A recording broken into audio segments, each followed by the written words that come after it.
10 سال کے اندر 17 جنگیں، یعنی 6 مہینے کا بھی وقت نہیں ملتا ہوگا. اور اس کے علاوہ اور بہت ساری جنگیں ہوئیں جس میں حضور تشریف نہیں لے گئے، ان کی تعداد بہت زیادہ ہے. 10 سال کے اندر کی بات کر رہا ہوں. تو اس کا مطلب یہ ہوا کہ یہ مدنی زندگی جو ہے مکمل یہ جنگوں سے گھری ہوئی تھی. اس کے باوجود بھی پوری دنیا میں اسلام کو پھیلانے میں یہ مدنی زندگی کا ہی سب سے بڑا رول ہے، سب سے بڑا کردار ہے. مدینہ طیبہ آنے کے بعد اسلام کی اسٹیبلشمنٹ، حکومت قائم ہوئی، مرکز بنا. آج ہم عرض کرتے ہیں 8ویں ہجری جب تھی، حضور پاک صلی اللہ علیہ وسلم کی ہجرت کا 8واں سال تھا. 10 سال ہیں پورے ہجرت کے، جس میں 8واں سال تھا. یہ بھی تقریباً جنگوں میں گھرا، لیکن ان میں 2 بڑی جنگیں مشہور ہیں. ایک جنگ موتا اور دوسرے فتح مکہ. یہ دونوں تاریخ کے بہت اہم باب ہیں.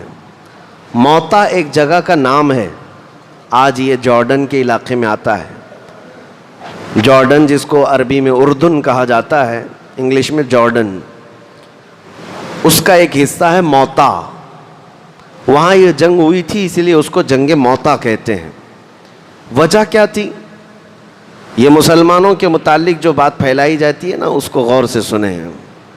ایسا نہیں ہے کہ جگہ جگہ مسلمان زبردستی جنگ چھیڑنے کے لیے جاتے تھے یا جنگ کرتے تھے، ایسا نہیں ہے. بلکہ کوئی نہ کوئی اس کے پیچھے سبب ہے، کوئی نہ کوئی وجہ ہے.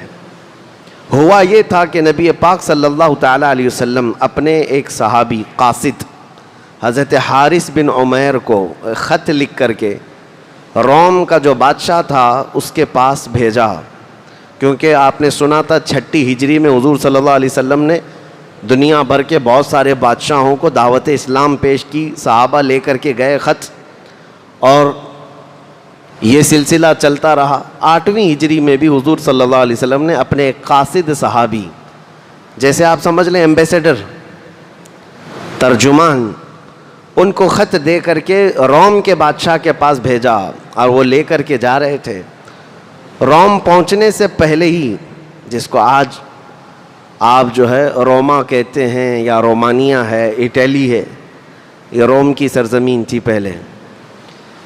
آج اس دور میں بھی وہاں پر کفار و مشرکین عیسائیوں کی حکومتیں قائم ہیں، اس دور میں بھی تھیں. روم میں جو قیصر روم ہوا کرتا تھا، اس کے پاس خط لے کر کے جا رہے تھے حضرت حارث بن عمیر. لیکن بیچ راستے میں ایک جگہ آتی ہے بلقا. وہاں ایک چھوٹا اور بادشاہ تھا جو روم کے بادشاہ کا ٹیکس دینے والا، یا اس کا باجگزار جس کو کہتے ہیں، اس کا نائب تھا. اس نے بیچ میں اس صحابی کو پکڑ کر رسیوں سے باندھ دیا. حضور پاک صلی اللہ علیہ وسلم کے قاصد صحابی ہیں. کسی بھی قاصد کے ساتھ چھیڑ چھاڑ کرنا گویا کہ پوری قوم کے ساتھ چھیڑنا ہے. مثال کے طور پر اگر ہمارے ملک کا ایمبیسیڈر کسی دوسری کنٹری میں ہے اور اس ایمبیسیڈر کو مارا گیا، تو اس کا مطلب ہے پورے حکومت کو للکارا گیا ہے، کیونکہ وہ حکومت کی طرف سے نمائندہ ہوتا ہے. رسول پاک صلی اللہ علیہ وسلم کے صحابی کو اس بلقا کے بادشاہ نے رسیوں میں باندھا اور نہایت ہی بے دردی کے ساتھ اس صحابی کا قتل کیا. بیچ راستے میں وہ قتل ہو گئے حضرت حارث بن عمیر. اس دردناک واقعے کی خبر جب مدینہ طیبہ پہنچی، نبی پاک صلی اللہ تعالیٰ علیہ وسلم کو بہت غم ہوا. لیکن اب یہاں پر کرنے کا کیا معاملہ تھا سنیں. کسی قاصد کو قتل کر دینا، مار دینا، یہ ہلکا کام نہیں تھا، آسان نہیں تھا. نبی پاک صلی اللہ تعالیٰ علیہ وسلم کے اخلاق نبوت سے یہی آپ کو سمجھنا چاہیے کہ قوم کے ایک فرد کو مارنا قوم کو مارنے کے برابر ہے. نبی پاک صلی اللہ علیہ وسلم نے سارے صحابہ سے فرمایا کہ یہ نہایت ہی غلط ہے، دستور کے بھی خلاف ہے. پوری دنیا میں ایسا دستور نہیں پایا جاتا، کسی کے قاصد کے ساتھ کچھ نہیں کیا جاتا. جنگوں میں لڑائیاں ہوتی ہیں لیکن قاصد کے ساتھ کوئی برا عمل نہیں کیا جاتا. حضور پاک صلی اللہ علیہ وسلم کے پاس کتنے کافر مشرکین کے، کفار و مشرکین کے قاصد آتے تھے، لیکن کبھی ان کو ہاتھ تک نہیں لگایا گیا. اب جب صحابی رسول قتل ہو گئے تو حضور نے مدینہ طیبہ سے ایک لشکر تیار فرمایا کہ تمہیں روم تک پہنچنا ہے اور اس صحابی رسول کا انتقام ہوگا، خون بہا لیا جائے گا۔ تو جوش جہاد میں صحابہ اکرام جمع ہوئے اور مدینہ طیبہ سے کل ملا کر 3000 صحابہ جمع ہوئے۔ جنگ موطا کی تاریخ میں بیان کر رہا ہوں، 3000 صحابہ جمع ہوئے۔ تو جب نبی پاک صلی اللہ علیہ وسلم ان 3000 کو جمع کیے تو ان کو رخصت کرنے کے لیے ثنیۃ الوداع کی گھاٹیوں تک خود تشریف لائے۔ نبی پاک صلی اللہ علیہ وسلم اس جنگ میں شریک نہیں تھے بظاہر۔ اب حضور پاک صلی اللہ علیہ وسلم نے اپنا جھنڈا سفید رنگ کا حضرت زید بن حارثہ کے ہاتھ میں دیا، جو رسول اللہ کے منہ بولے بیٹے تھے، منہ بولے بیٹے ہیں، حضور صلی اللہ تعالیٰ علیہ وسلم نے ان کو پالا ہے، ان کے ہاتھ میں دیا اور لشکر کو یہ تلقین فرمائی کہ اسی مقام پر جانا جہاں حارث بن عمیر کا قتل ہوا ہے، وہاں جا کر کے جب تمہارے مقابل میں لوگ آئیں گے تو پہلے ان کو اسلام کی دعوت پیش کرنا، اگر وہ قبول کر لیں تو تمہارے وہ بھائی اور بہنیں ہیں ان کے ساتھ رحم دلی اور ہمدردی کا معاملہ کرنا، اور اگر وہ جنگ پر آمادہ ہیں تو اللہ کے بھروسے جنگ کرنا۔ یہ تلقین تھی حضور صلی اللہ تعالیٰ علیہ وسلم کی طرف سے۔ اور پھر یہ ارشاد فرمایا تھا کہ زید بن حارثہ اگر قتل ہو گئے، شہید ہو گئے تو جعفر بن ابی طالب کے ہاتھ میں جھنڈا ہوگا، جعفر بن ابی طالب بھی اگر شہید ہو گئے تو عبداللہ بن رواحہ کے ہاتھ میں یہ جھنڈا ہوگا، اور اگر عبداللہ بن رواحہ بھی قتل ہو گئے، شہید ہو گئے تو سارے مسلمان جسے منتخب کر لیں اس کے ہاتھ میں جھنڈا ہوگا، وہ سپہ سالار ہوگا۔ یہ ساری باتیں حضور پاک صلی اللہ علیہ وسلم نے فوج کو بتائیں اور رخصت فرمایا۔ جب یہ لشکر مدینے سے جا رہا تھا تو ایک عجیب سا منظر تھا، مدینہ طیبہ کے بچے جوان سب باہر آئے تھے، اور سارے مسلمان جو مدینے کے تھے ان کو جو رخصت کر رہے تھے، سبوں کے لب پر یہی تھا، خدا تمہیں سلامت لائے، خدا تمہیں سلامت لائے۔ یہ 3000 لشکریوں کا ایک جم غفیر جو روم کی طرف نکلا تھا، 3000 سپاہیوں کا لشکر جب روم کی طرف نکلا تو مقام بلقا ابھی آیا نہیں تھا جہاں پر حضرت حارث بن عمیر کی شہادت ہوئی، لیکن اچانک انہوں نے دیکھا کہ روم کا بادشاہ خود فوج اتنی بڑی لے کر کے ان کے مقابل میں آ گیا ہے۔ وہ فوج چھوٹی موٹی نہیں بلکہ 1,00,000 کی فوج لے کر کے آ گیا۔ ادھر 3000 صحابہ تھے رسول اللہ کے، اور ان کے پورے خیال میں یہ نہیں تھا کہ اتنی بڑی فوج سامنے آنے والی ہے۔ اور جب روم کا وہ بادشاہ 1,00,000 کی فوج لے کر چل پڑا تو حضرت زید بن حارثہ کو یہ خبر دی گئی جو سپہ سالار تھے، تو لشکر میں یہ بات پھیل گئی تو سارے لوگ جمع ہوئے اور ایک جگہ پر پڑاؤ کر لیا اور کہا ہم اس واقعے کی خبر رسول اللہ صلی اللہ علیہ وسلم تک پہنچاتے ہیں، مدینہ طیبہ وہاں سے جو خبر آئے گی اس پر عمل کرتے ہیں۔ لیکن حضرت عبداللہ بن رواحہ ایک ایسے صحابی ہیں، انہوں نے آگے بڑھ کر کے کہا اللہ کے رسول نے ہمیں بھیج دیا ہے، رسول اللہ نے اپنا جھنڈا ہمارے ہاتھ میں دے کر کے بھیجا ہے۔ اے زید بن حارثہ، ہمارا مقصد نہ فتح حاصل کرنا ہے، ہمارا مقصد نہ مال غنیمت حاصل کرنا ہے، ہمارا مقصد تو شہادت حاصل کرنا ہے۔ وہ تو اس طرح سے بھی ہو جائے گی، شہادت ہے مطلوب و مقصود مومن، نہ مال غنیمت نہ کشور کشائی۔ حضرت عبداللہ بن رواحہ کی تقریر سے جتنے صحابہ تھے سب کے سب تیار ہوئے اور کہا 1,00,000 کیا اس سے زیادہ بھی آنے دیں، ہم یہاں سے اب پیچھے کی طرف واپس نہ جائیں گے۔ وہ کیسا مضبوط ایمان تھا، جن 3000 صحابہ کی بات کر رہا ہوں، جنگ موطا میں صرف 3000 صحابہ ہیں اور 1,00,000 کی فوج آ رہی ہے، مقابلہ ہو سکتا ہے؟ کتنے گنا زیادہ ہے، کمپیریزن ہو ہی نہیں سکتا۔ اب یہ صحابہ اکرام آگے بڑھتے گئے، اچانک وہ فوج آ گئی، 1,00,000 کی فوج۔ اب جب ان کا آمنا سامنا ہوا، ایک میدان جہاں موطا کا علاقہ ہے وہاں پر یہ لوگ رک گئے۔ عزیزان گرامی وقار، اب اس میں صحابہ اکرام کی جواں مردی دیکھنے کا منظر ہے۔ حضرت زید بن حارثہ جھنڈا لیے ہوئے تھے اور انہوں نے گھوڑے پر بیٹھ کر کے پوری 1,00,000 فوج کو مخاطب کر کے فرمایا کہ میں تمہیں اسلام کی دعوت دیتا ہوں، رسول اللہ صلی اللہ تعالیٰ علیہ وسلم کے دامن رحمت میں آنے کی دعوت دیتا ہوں۔ ان میں سے کسی کافر نے قبول نہیں کیا بلکہ تیروں سے اور تلواروں سے جواب دیا۔ جب وہاں سے تیر برسنے لگے، حضرت زید بن حارثہ نے کہا کہ اب ان کے ساتھ جنگ کی شروعات ہوگی جیسے میرے آقا نے حکم فرمایا۔ یہ اتنے ہی صحابہ تھے اور رن ٹوٹ پڑا، یعنی پورے جنگ کا میدان گھمسان کا، یہ صحابہ اپنے گھوڑوں سے اتر کر پیادہ چلنے لگے اور ان فوج کے اتنے بڑی ٹکڑیوں میں داخل ہونے لگے۔ صحابہ کے اندر وہ جوش تھا، جب ظاہر سی بات ہے جس کو شہادت ہی حاصل کرنا ہو، جسے اللہ کا قرب ہی حاصل کرنا ہو، جان بچانے کی فکر ہی نہ ہو، تو پھر ان کو کوئی طاقت روک بھی نہیں سکتی۔ یہ رسول اللہ صلی اللہ علیہ وسلم کے پروانے ایسے ٹوٹ پڑے کہ اس فوج میں پہلے تو ایسی کہ زرق برق وردیاں تھیں، وہ ہتھیاروں سے لیس فوج تھی، روم کی بڑی مضبوط فوج۔ حضرت زید بن حارثہ جیسے ہی آگے گئے، ان کو نہایت ہی بے دردی کے ساتھ رومی فوج نے قتل کر ڈالا۔ حضرت زید بن حارثہ یہ رسول اللہ صلی اللہ علیہ وسلم کے منہ بولے بیٹے ہیں، وہ میدان جنگ میں شہید ہو گئے۔ اتنا تیروں سے برچھیوں سے انہیں زخمی کر دیا گیا تھا کہ وہ اٹھ نہ سکے، اور ان کے گرنے سے پہلے ہی حضرت جعفر بن ابی طالب اپنے ہاتھ میں جھنڈا لے لی۔ یہ جعفر بن ابی طالب کون ہے؟ یہ مولا علی کرم اللہ وجہہ الکریم کے سگے بھائی ہیں، حیدر کرار کے بھائی ہیں، رسول اللہ صلی اللہ تعالیٰ علیہ وسلم کے چچیرے بھائی ہیں۔ انہوں نے ہاتھ میں جھنڈا لے لیا اور آگے بڑھتے رہے، اور جیسے ہی انہوں نے ایک نعرہ دیا اپنی فوج میں اور جوش آیا۔ حضرت جعفر طیار آگے بڑھے ہی تھے کہ رومی فوجیوں نے حضرت جعفر بن ابی طالب کو بیچ میں سے ایسا کاٹ دیا کہ ان کا جسم آدھا آدھا ہو گیا۔ حضرت جعفر بن ابی طالب 2 ٹکڑوں میں شہید ہو گئے، اور اس سے پہلے ان کے اوپر اتنے تیر مارے گئے تھے کہ صحابہ کہتے ہیں، بخاری شریف کی حدیث ہے، جب حضرت جعفر بن ابی طالب کی لاش زمین پر گری تھی تو ہم نے ان کے جسم کو اٹھایا اور گنا تھا تو ٹوٹل 90 زخم ان کے جسم میں موجود تھے، 90 تیر لگے ہوئے تھے۔ 90 تیر لگنے کے بعد ان کے دونوں ہاتھ کاٹ دیے گئے تھے۔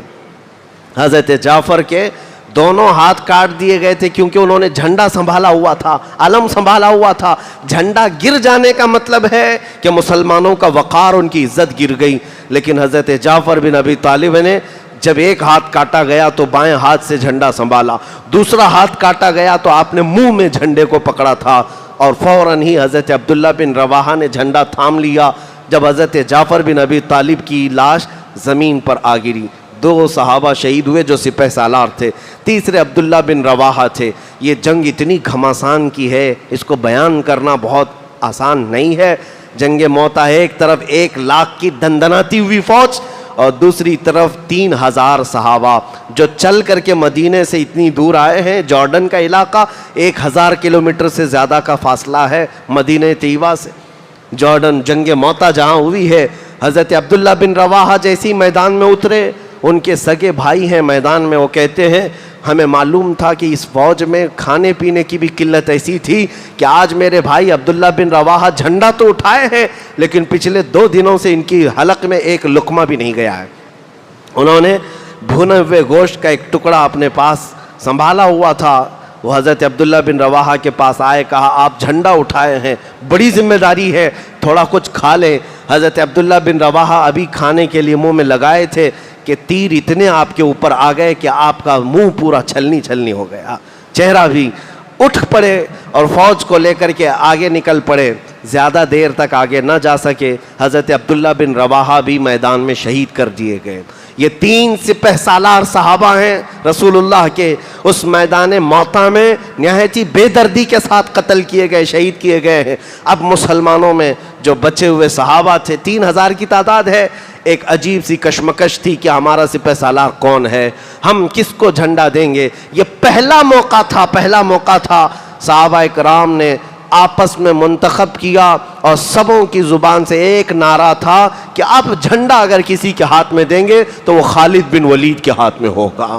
یہ سیف اللہ المسلول، حضرت خالد بن ولید کے ہاتھ میں جھنڈا آیا، اور اس کے بعد حضرت خالد بن ولید جب میدان میں اترے ہیں، تاریخ میں آج بھی یہ رقم ہے، اس جنگ موتا میں 9 تلواریں آپ کے ہاتھ سے ٹوٹی تھیں۔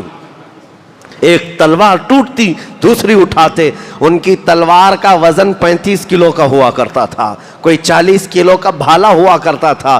یہ تلواریں ٹوٹنے کا مطلب ہے کوئی بلہ اور بیٹ نہیں ہے، تلواریں۔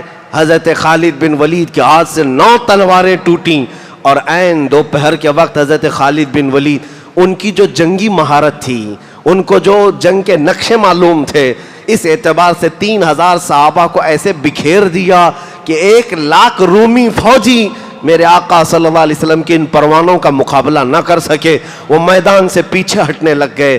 تاریخ میں عیسائیوں نے لکھا ہے، ہم نے پہلی مرتبہ ایسی تاریخ پڑھی ہے کہ 1,00,000 کی فوج میدان سے پیچھے آنے میں ہی عافیت سمجھ رہی ہے، اس لیے کہ حضرت خالد بن ولید نے صرف 3000 صحابہ کو ایسے ٹکڑیوں میں بانٹ کر کے رکھا تھا مقابلے کے لیے کہ وہ 1,00,000 کا جتھا بھی ان کا مقابلہ کرنے سے عاجز آ گیا تھا۔ شام سے پہلے یہ رومی فوجیوں کے بادشاہ کی طرف سے اعلان ہوا کہ میدان خالی کر دیا جائے، پیچھے ہٹ جائے، اس لیے کہ قتل زیادہ ہو سکتا ہے۔ حضرت خالد بن ولید کے ہاتھ میں یہ علم آنے کے بعد جانتے ہیں شام سے پہلے یہ جنگ موتا کو آپ نے فتح کر لیا اور 3000 صحابہ کو صحیح سلامت واپس میدان سے نکال لیا۔ اس پوری جنگ میں حیرت کی بات یہ ہے 1,00,000 رومی فوجیوں نے مل کر کے جو رسول اللہ صلی اللہ علیہ وسلم کے چہتے صحابہ کو قتل بھی کیا ہے، تو ٹوٹل تعداد 12 صحابہ کی تھی۔ 12 صحابہ قتل ہوئے تھے، شہید ہوئے تھے، جن کے مزارات آج بھی جنگ موتا میں ہیں۔ 1,00,000 فوج نے مل کر کے 3000 پر حملہ کیا ہے، لیکن شہید کتنے ہوئے؟ صرف 12 لوگ ہوئے۔ لیکن حضرت خالد بن ولید کے ہاتھوں سے ہی 1 نہیں 2 نہیں 70 سے زیادہ مارے گئے ہیں رومی، اور کئی لوگ قتل ہوئے ان مسلمانوں کے ہاتھ سے۔ یہ اللہ کی مدد نہیں ہے تو اور کیا ہے، یہ رب العالمین کی طرف سے نصرت نہیں ہے تو اور کیا ہے۔ یہ جنگ ختم ہونے کے قریب تھی۔ اب یہاں پر ایک عجیب بات میں آپ کو بتاؤں، جس دن جنگ ہو رہی ہے رسول پاک صلی اللہ تعالیٰ علیہ وسلم مدینہ طیبہ میں موجود ہیں۔ اس حدیث کو بخاری شریف میں بیان کیا گیا ہے، نبی کریم صلی اللہ تعالیٰ علیہ وسلم مدینہ طیبہ میں صحابہ کے سامنے بیٹھے تھے اور اچانک آپ کی آنکھوں سے آنسو آئے۔ حضور سے صحابہ نے پوچھا کہ یا رسول اللہ کیا مسئلہ ہے؟ حضور فرما رہے ہیں میں یہیں سے جنگ موتا کو ملاحظہ کر رہا ہوں، مدینے میں بیٹھ کر جنگ موتا کو ملاحظہ کر رہا ہوں۔ حضور پاک صلی اللہ تعالیٰ علیہ وسلم فرماتے ہیں میرا زید بن حارثہ شہید ہو گیا ہے، اسے رومیوں نے قتل کر ڈالا ہے، اب جھنڈا جعفر بن ابی طالب کے ہاتھ میں ہے۔ تھوڑی دیر کے بعد حضور صلی اللہ علیہ وسلم مدینہ طیبہ میں بیٹھ کر فرماتے ہیں اب جھنڈا جعفر بن ابی طالب کے ہاتھ سے بھی نکل گیا، کافروں نے ان کے جسم کے 2 ٹکڑے کر دیے ہیں، عبداللہ بن رواحہ نے جھنڈا سنبھال لیا ہے۔ تھوڑی دیر کے بعد رسول کریم صلی اللہ تعالیٰ علیہ وسلم بیان کرتے ہوئے ارشاد فرماتے ہیں عبداللہ بن رواحہ بھی شہید ہو گئے۔ اب مسلمانوں کو اختیار میں نے دیا تھا صحابہ کو کہ جسے چاہو اپنا امیر منتخب کر لینا، سپہ سالار بنا لینا۔ حضور صلی اللہ تعالیٰ علیہ وسلم فرماتے ہیں میرے صحابہ بالکل حق راستے پر ہیں، انہوں نے چنا ہے تو ایسے کو چنا ہے جو اللہ کی تلواروں میں سے ایک تلوار ہے، خالد بن ولید کو چنا ہے۔ یہ کون بیان کر رہا ہے؟ میرے مصطفیٰ کریم صلی اللہ علیہ وسلم مدینے میں بیٹھ کر کے بیان کر رہے ہیں۔ اور جنگ کہاں ہو رہی ہے؟ جنگ موتا جارڈن کے علاقے میں ہو رہی ہے۔ اب نبی پاک صلی اللہ تعالیٰ علیہ وسلم نے تھوڑی دیر کے بعد سارے صحابہ سے فرمایا اٹھ کر کھڑے ہو کر کے مبارک ہو خالد بن ولید نے سارے صحابہ کو وہاں سے صحیح سلامت میدان سے باہر نکال لیا اور رومیوں کو ان کے میدان سے ان کے ملک واپس جانے پر مجبور کر دیا۔ یہ خالد بن ولید رضی اللہ تعالیٰ عنہ کی اسلام میں آنے کے بعد بڑی فتحوں میں سے پہلی فتح تھی، جس دن حضور صلی اللہ علیہ وسلم نے آپ کو سیف اللہ المسلول کہا تھا۔ جانتے ہیں میں یہ بات اس لیے عرض کر رہا ہوں کہ یہی دن تھا حضور صلی اللہ تعالیٰ علیہ وسلم اپنے گھر سے نکلے، جعفر بن ابی طالب کی جو اہلیہ محترمہ ہیں، زوجہ ہیں، حضرت اسماء بنت امیس، وہ حضور صلی اللہ تعالیٰ علیہ وسلم کے یعنی سگے چچیرے بھائی حضرت جعفر کی زوجہ ہیں، ان کے 2 بچے بھی ہیں۔ آپ کی زوجہ حضرت اسماء اپنے بیٹوں کو نہلا دھلا کر کپڑے پہنا کر انہیں تیار کر کے بٹھائی ہوئی تھیں۔ یہ دن تھا، حضور صلی اللہ تعالیٰ علیہ وسلم گھر میں داخل ہوئے، حضرت اسماء سے کہا تمہارے دونوں بچوں کو لاؤ۔ دونوں چھوٹے بچے قریب آئے، حضور صلی اللہ تعالیٰ علیہ وسلم نے ان کو سینے سے لگا لیا اور ایسا لپٹ گئے کہ حضور صلی اللہ تعالیٰ علیہ وسلم کے آنسو نکل پڑے اور ان شہزادوں ان بچوں کے اوپر گرنے لگے۔ حضرت اسماء نے پوچھا کہ یا رسول اللہ صلی اللہ علیہ وسلم آج تو میں پورا تیار کر کے رکھی ہوں کہ میرے شوہر آنے والے ہوں گے یا کوئی اچھی خبر ہوگی۔ حضور صلی اللہ تعالیٰ علیہ وسلم نے فرمایا کہ تیرے ان بچوں کا باپ جعفر بن ابی طالب شہید ہو گیا ہے۔ میدان جنگ میں شہید ہو گئے. حضرت اسما کہتی ہے میری چیخ نکل گئی, میرا گھر بعد میں عورتوں سے بھر گیا. رسول کریم صلی اللہ تعالیٰ علیہ وسلم اپنے گھر سے حضرت جعفر کے گھر کھانا بھیجتے رہے. عزیزان گرام وقار, یہ باتیں ہو گئیں. مہینہ گزرنے کو آ گیا. جنگ موتا کے وہ صحابہ وہاں سے واپس پلٹ کر کے مدینے آ رہے ہیں.